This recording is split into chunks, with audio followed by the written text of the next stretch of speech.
حسنا، هنا واحدة هائلة وسط آسيا حيث حدثت قصتنا.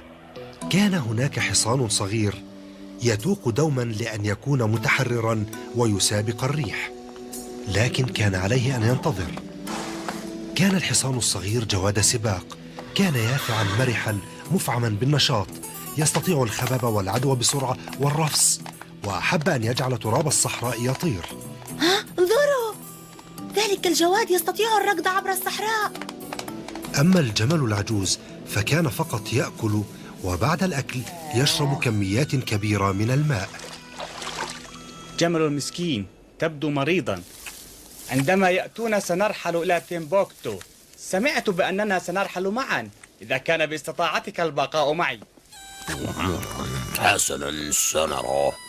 وعندما وصل صاحب الجمل قام بتحميل كل الأثقال على الجمل، ثم ركب على ظهره. هيا انهض، هيا. نهض الجمل ببطء شديد، أما الحصان فقد صهل معبرا عن نفاذ صبره لأنه لا يستطيع الانتظار.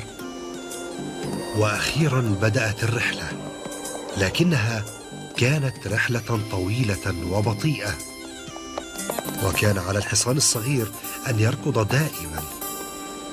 أسرع يا صديقي، هيا أسرع الخطى، لا أريدك أن تنهار، إن صاحبنا لا يرحم أبدا. لكن الجمل استمر يمشي بنفس التثاقل. هذا ما أقدر عليه.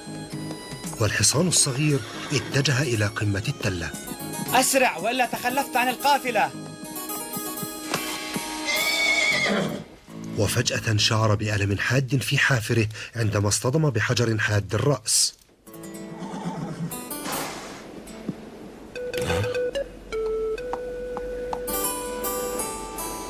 وعندما تابعوا المسير بدا الجمل للحصان وكأنه يسير بسرعة. كان الحصان يعرج وشعر بظمأ شديد، وتسبب الجو الحار والجاف في زيادة ظمأه.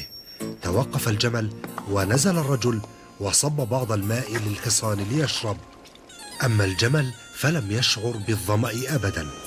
وبعد قليل ازدادت درجات الحرارة، فأصيب الحصان الصغير بصداع شديد وتثاقلت خطواته، وبدت السماء وكأنها تحولت إلى بحر من الومضات الحارة. وأدرك الجمل ما يحدث، لذا فقد برخ على الأرض، واستلقى الحصان بجانبه. وفي الليل شعر ببرودة شديدة واعترته الدهشة، فالصحراء كانت صافية وباردة جدا.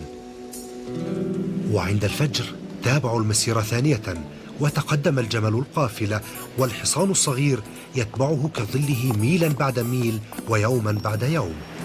وفي أحد الأيام هبت عاصفة رملية هوجاء، كان عليهم أن يتوقفوا، وتدثر الرجل بمعطفه. أما الجمل فقد رفع رأسه عاليا دون أن يتأثر، أما الحصان الصغير فقد دفن رأسه في فراء الجمل الكثيف، محاولا أن يحمي أنفه ونفسه من الريح الشديدة. هدأت العاصفة، هيا بنا. كان الجميع مرهقين باستثناء الجمل الذي عرف إلى أين يتجه وإلى أين يقودهم، حيث الماء.